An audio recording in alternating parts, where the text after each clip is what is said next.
কালকে আমি একটা হাদিস পড়ে স্তম্ভিত হয়ে গেছি দোস্ত। কি সেই হাদিস রে?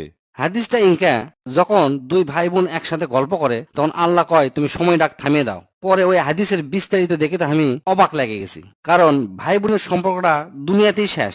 এরপর আর কোনো দিন দেখা হবে না তাকে, জান্নাতে দেখা হবে না, জাহান্নামে দেখা হবে না, অর্থাৎ আর কোনো দিন কখনোই দেখা হবে না। দেখা হতে পারে বাপ মায়ের সাথে, দেখা হতে পারে সন্তানের সাথে, কিন্তু ভাই বোনের সাথে কোনোদিন আর দেখা হবে না।